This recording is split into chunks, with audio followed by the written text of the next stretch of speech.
Me siento muy agradecido a Dios de que podamos tener su bendición, de que no tengamos que seguir adelante en medio de las pruebas y perplejidades de esta vida, para enfrentar la oposición del mundo, con fuerzas meramente humanas. El pueblo de Dios que guarda los mandamientos es descrito por el profeta como hombres maravillados. Hemos de ser un pueblo distinto del mundo. Los ojos del mundo están sobre nosotros, y somos observados por muchos de quienes no tenemos conocimiento. Hay quienes saben algo de las doctrinas que decimos creer, y están observando el efecto de nuestra fe en nuestro carácter. Están esperando ver qué clase de influencia ejercemos y cómo nos comportamos ante un mundo sin fe. Los ángeles del cielo nos están mirando. Somos hechos espectáculo al mundo, a los ángeles y a los hombres. Por la luz que Dios me ha dado, sé que el Señor haría mucho más por nosotros como pueblo si camináramos con humildad ante Él. Cada uno de los miembros del pueblo de Dios será probado y puesto a prueba, y queremos que ustedes estén en una posición en la que puedan soportar las pruebas de Dios, y que no sean hallados deficientes cuando su valor moral sea pesado en la balanza del santuario. Queremos que avancen constantemente hacia adelante y hacia arriba, pero lo que obstaculiza su progreso en gran medida es su autoestima, la alta opinión que tienen de su propia capacidad. Si alguna vez hubo un lugar donde el yo necesitaba morir, es aquí. Veamos la lucha por la muerte. Oigamos los gemidos moribundos. La exaltación del yo siempre separa al alma de Dios, no importa en quién se encuentre, ya sea en quienes ocupan puestos de responsabilidad o en quienes ocupan algún lugar menos importante. Todo lo que se ha hecho para atraer la atención hacia el yo, ha restado la gloria que debería haberse rendido a Dios, y ha traído la delgadez a vuestras almas. Es por esta vía del amor propio y la autosuficiencia que Satanás tratará de atrapar al pueblo de Dios. El Señor tiene lecciones muy importantes para que aprendamos, y si no tenemos un espíritu manso y enseñable, no estaremos donde podamos aprender las lecciones que Él desea enseñarnos. Pensaremos que somos sabios cuando no lo somos. Pensaremos que conocemos toda la historia, cuando tenemos necesidad de estudiar las ABCs de la lección. Dios nos probará una y otra vez, hasta que venzamos nuestros asedios o nos entreguemos por completo a nuestra rebelión y terquedad. Existe el peligro, cuando el Señor trata así con nosotros, de que nos levantemos contra Él, y nos dispongamos resueltamente a no someternos a su voluntad. Vivimos tiempos solemnes. Estamos mirando hacia el juicio, y hacia adelante a la eternidad, y es apropiado para nosotros caminar en gran humillación de alma ante Dios. Ha habido quienes se han levantado contra los testimonios que Dios les ha enviado. Han estado dispuestos a reconocer que el testimonio dado a otros era correcto, y que la verdad fue señalada en los casos de sus hermanos, pero cuando sus propios errores fueron puestos al descubierto, y sus propias faltas señaladas, han declarado que no podía ser así. Se han envuelto en las vestiduras de su justicia propia, y han dicho, eso no se refiere a mí. Un espíritu de fariseísmo ha estado entrando en las personas que dicen creer en la verdad para estos últimos días. Ellos son autosatisfechos. Ellos han dicho, nosotros tenemos la verdad. No hay más luz para el pueblo de Dios. Pero no estamos seguros cuando tomamos la posición de que no aceptaremos nada más que aquello sobre lo cual nos hemos establecido como verdad. Debemos tomar la Biblia, investigarla de cerca por nosotros mismos. Debemos cavar en la mina de la palabra de Dios en busca de la verdad. Luz se siembra para el justo, y alegría para los rectos de corazón. Algunos me han preguntado si yo pensaba que había más luz para el pueblo de Dios. Nuestras mentes se han vuelto tan estrechas que parece que no comprendemos que el Señor tiene una obra poderosa que hacer por nosotros. Luz creciente ha de resplandecer sobre nosotros, porque la senda del justo es como la luz resplandeciente, que alumbra más y más hasta el día perfecto. La verdad es eterna, y el conflicto con el error solo pondrá de manifiesto su fuerza. Nunca debemos negarnos a examinar las Escrituras con aquellos que, tenemos razones para creer, desean saber cuál es la verdad tanto como nosotros. supongamos que un hermano sostuviera un punto de vista que difiriera del suyo, y viniera a usted, proponiéndole que se sentara con él y realizara una investigación de ese punto en las Escrituras, ¿debería usted levantarse, lleno de prejuicios, y condenar sus ideas, mientras se niega a escucharlo con franqueza?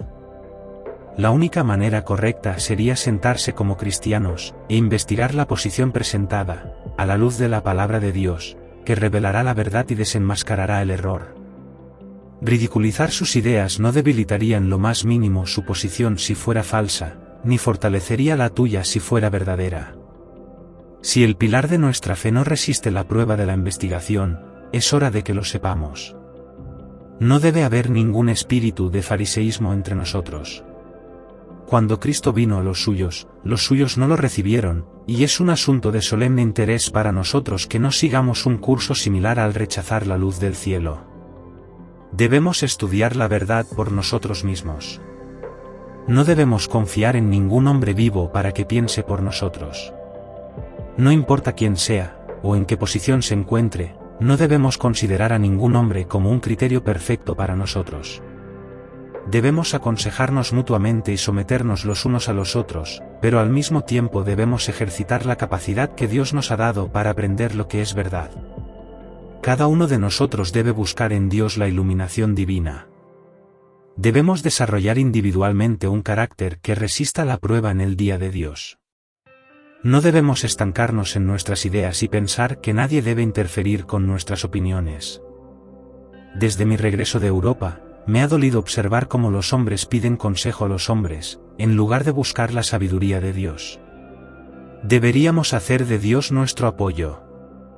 Los que tienen responsabilidades en nuestras diferentes instituciones deberían acudir a Él en busca de sabiduría. Cuánto necesitamos hombres de mentes pensantes y cuidadosas. Pero carecemos de ellos. Si todos los jóvenes buscaran la verdad como tesoros escondidos, si fueran mansos y humildes, si aprendieran en la escuela de Cristo, en este momento no estaríamos tan faltos de talento.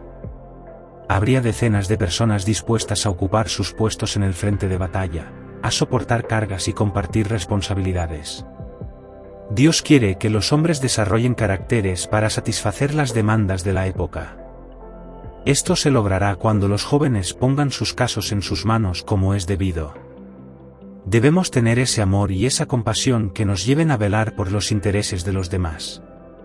No debemos impacientarnos porque los demás tengan opiniones que no compartimos o rasgos de carácter distintos de los nuestros. Cuánto nos alegramos de que no todos seamos iguales. Esto causaría dificultades, porque hay una gran obra que hacer, y se necesitarán hombres de mentes y experiencias variadas para llegar a las diferentes personas de la sociedad. Debemos contar con la ayuda de Dios donde quiera que vayamos. El siervo de Cristo debe buscar continuamente sus órdenes. Cristo debe ser el primero, y el último, y el mejor en todo. ¿Quiere Dios que crezcas en gracia y conocimiento? No quiere que hagas de ningún hombre tu criterio. No quiere que seas marcado con los defectos del carácter de ningún hombre. Debes mirar continuamente a Jesús, el autor y consumador de tu fe. Cuando hagas esto, tendrás un testimonio fresco del cielo, lleno de rocío y humedad. La luz del cielo se reflejará en tu mismo semblante, y se revelará en tu carácter. Salgamos, pues, a él fuera del campamento, llevando su vituperio. Por él, pues, ofrezcamos continuamente a Dios sacrificio de alabanza, es decir, el fruto de nuestros labios dando gracias a su nombre. Pero el hacer el bien y el comunicar no lo olvidéis, porque de tales sacrificios se agrada a Dios. Estoy ansioso de que obtengamos una experiencia viva y selecta en las cosas de Dios. ¿Esperan los pastores del rebaño que Dios trabaje con ellos? Por la luz que Dios me ha dado, sé que se podría haber logrado 20 veces más de lo que se ha logrado, si los obreros hubieran buscado la fuerza y el apoyo de Dios en vez de depender tanto del hombre. Hay necesidad de hombres de fe para este tiempo, no simplemente para ser predicadores, sino para ser ministros del pueblo de Dios. Queremos hombres que caminen con Dios diariamente, que tengan una conexión viva con el cielo. El Señor no puede trabajar con aquellos que son autosuficientes, y que se exaltan a sí mismos. El yo debe estar escondido en Jesús. Si queremos ver las profundas mociones del Espíritu de Dios, debemos tener la verdad tal como es en Jesús. La eficacia de un discurso depende de la aplicación de la verdad al corazón por el Espíritu de Dios. Cuando Elías buscó a Dios en las montañas, un fuego devorador pasó por allí, pero Dios no estaba en la llama. Se levantó una tempestad, retumbaron los truenos y relampaguearon los relámpagos, pero Dios no estaba en todo esto. Entonces se oyó una vocecita apacible, y el profeta cubrió su cabeza ante la presencia del Señor. Es la voz apacible y pequeña del Espíritu de Dios la que tiene el poder de convencer y convertir las almas de los hombres. Nuestro trabajo consiste en revelar a la gente el carácter de nuestro Padre Celestial, y nunca debemos hacer alarde de nosotros mismos. Nuestra fuerza está en trabajar junto con Dios. Si trabajamos como Cristo trabajó, tendremos el escudo de la omnipotencia para protegernos, y el poder acompañará todo lo que hagamos. Mientras navegábamos desde Europa, me di cuenta de cómo la proa del barco surcaba las profundidades, y durante millas y millas se podía ver la estela de su curso. Había fuerza y peso en sus movimientos.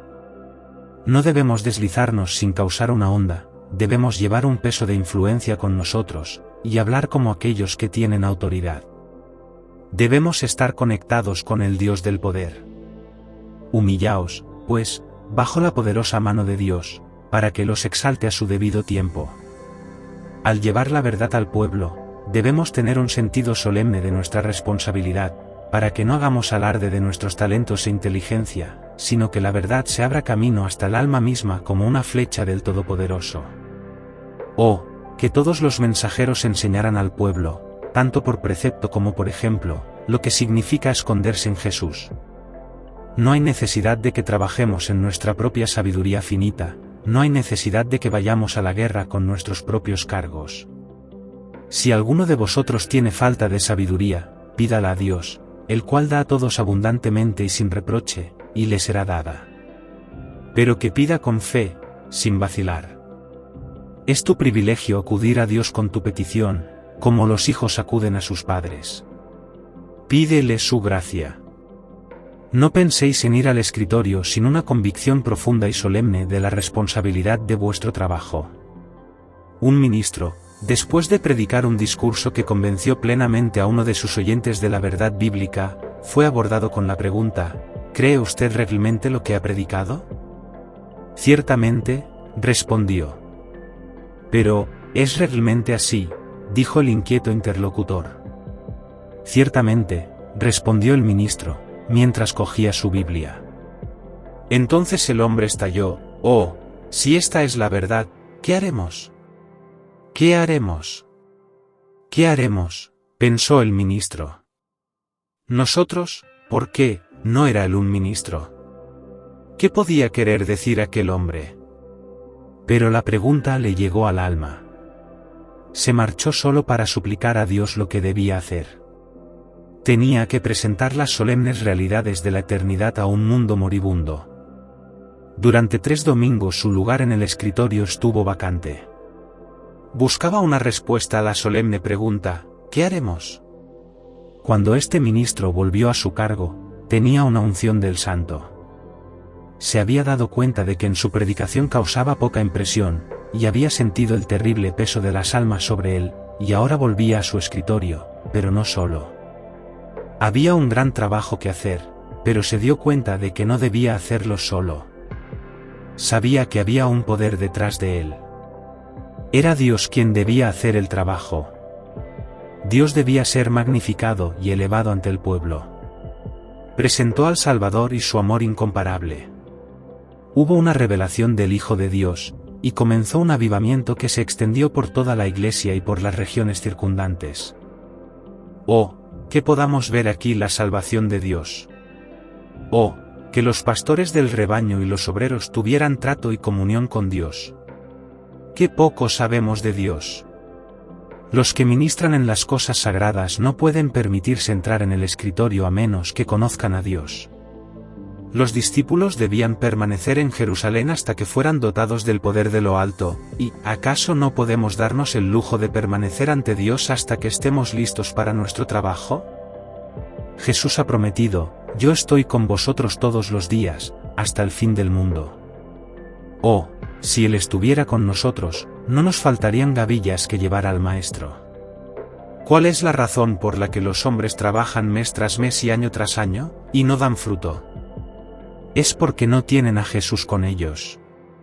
Cuando fuimos a Patable, Michigan, el hermano Van Horn dijo: estoy tan contento que esta reunión no es como las reuniones que tuvimos en el pasado. Parece que hay mucho más peso a la verdad. No hay tanta frivolidad y bromas. La gente parece darse cuenta de la importancia solemne de la verdad. ¿Por qué no deberíamos tener una comprensión solemne de la verdad en este momento? ¿Qué lugar tenemos para bromas y frivolidades aquí en las fronteras del mundo eterno? Debemos vivir para la gloria de Dios. Hay ángeles que miden el templo de Dios y a los que adoran en él, pero cuánto hay de egoísmo. Es el yo, todo el yo. Cuando Nabucodonosor se glorificó a sí mismo, y no dio alabanza a Dios, fue puesto como ejemplo ante el mundo de cómo Dios considera este espíritu de exaltación propia. Mientras caminaba en el palacio de su reino, dijo: ¿no es esta la gran Babilonia que he edificado para casa del reino con la fuerza de mi poder, y para honra de mi majestad? Pero había un vigilante invisible que marcaba su espíritu y registraba sus palabras, y una voz cayó del cielo, diciendo: oh rey Nabucodonosor, a ti se te ha dicho, el reino se ha apartado de ti. Te alejarán de los hombres, y tu morada será con las bestias del campo. Te harán comer hierba como a los bueyes, y 7 tiempos pasarán sobre ti, hasta que sepas que el Altísimo gobierna en el reino de los hombres, y lo da a quien él quiere. Que los mensajeros no regresen a sus campos de trabajo, hasta que puedan ir en humildad de espíritu, con el poder de la gracia de Cristo en sus corazones, y con una profunda experiencia en las cosas de Dios. Debemos estar revestidos de humildad como de un manto. Debemos actuar nuestra parte. Hagámoslo aquí y ahora. Hagamos que el poder de Dios se manifieste entre nosotros. Tengamos el grito del Rey en el campamento. Cuando hayamos humillado nuestros corazones ante Dios, su gracia se derramará sobre nosotros, y daremos un testimonio limpio que se abrirá camino hasta el corazón de los hombres. Oh, que Sión se levante. Oh, que ella pueda responder al mensaje: levántate y resplandece, porque ha venido tu luz, y la gloria del Señor ha nacido sobre ti.